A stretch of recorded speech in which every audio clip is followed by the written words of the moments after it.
एपर्यंत प्रभु समस्त विषय से परिचालना कर आसी अछंती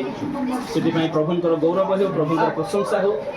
सब विषय से आम को सफलता प्रदान कर अछंती सेतिपई प्रभुंकर गौरव हो प्रभुंकर प्रशंसा हो आमकर झील वर्तमान से विदाय नेब माने विदाय नेमा तो अर्थ दुख विषय नुहे एटा प्रमोशन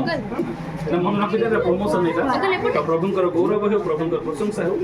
तेबे आम विदाय देवा समय गोटे पद पढ़ी प्रार्थना करवा गीत संहिता 45 नंबर गीतर तार 10 पद आ 11 पद आगो कन्ये शुण विवेचना कर ओ अपना कर्ण डेर आगो कन्ये शुण विवेचना कर ओ अपना कर्ण डेर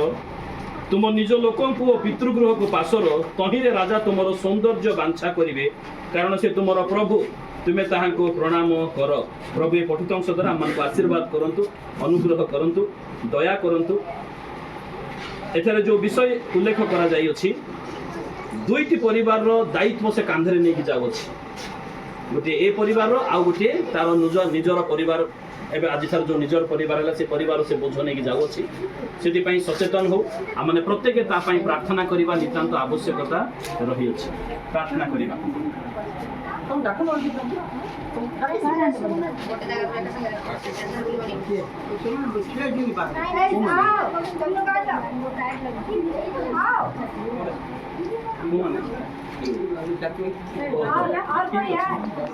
नहीं तुम लोग दोनों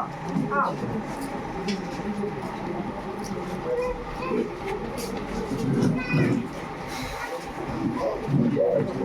थोड़ा ब्रेक हो रहा है इधर आ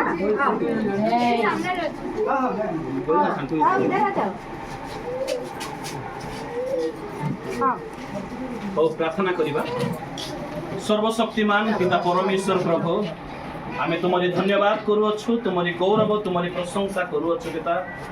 प्रभु ए पर्यंत तुम्हें समस्त कार्य तुम्हें सफलता दे अच्छो से धन्यवाद हो प्रशंसा हो गौरव हो प्रभु ये शुभ कार्यर आरंभ आम प्रार्थना करूँ आ तुम्हें अनुग्रह कर तुम उपस्थिति को तुम्हें रखी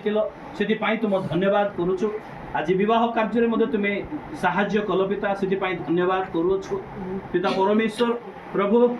रीतिनीति विधि अनुसार प्रभु आम वर्तमान विदाय देवाक जाऊँ पिता प्रभु आम विदाय तो नुह यह स्कंदरे गोटे बड़ दायित्व आम दौछु दुईटी परिवार संस्कृति दुईटी परिवार संस्कार दुईटी परिवार शिक्षा से समस्त विषय से दायित्व बहन कर जीव से तुम्हें अनुग्रह कर दया कर पिता परमेश्वर से आज गृहिणी हेब तुम्हें से ऊर्ध्व शक्ति प्रदान कर तार सहवर्ती तुम्हें हो पिता दया कर प्रभु तुम्हें दया कर पिता परमेश्वर तुम्हें अनुग्रह कर आशीर्वाद कर प्रभु तुम्हें साहाय्य कर पिता एवं बुद्धि ज्ञान तुम्हें प्रदान कर पिता परमेश्वर यही नवदंपति प्रार्थना करुछु से तुम्हें आशीर्वाद कर दुही को तुम्हें अनुग्रह कर दया कर प्रभु गोटे परिवार समस्त विषय रो आउ गोटे परिवार को से जाऊँगी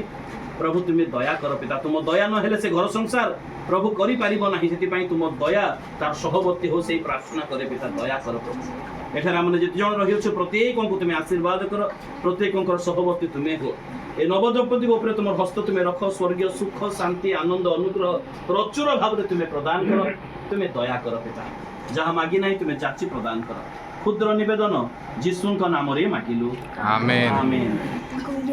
एते मो प्रभु जीशु ख्रीष्टंकर दया अनुग्रह पवित्र आत्मा भी परमेश्वरंकर शांति शक्ति चालना चेतना प्रेरणा पुणी सुमधुर सहभागिता आम प्रत्येक सहित विशेषकर नवदंपति उपर रही चिरोपकार करंतु आमेन आमेन।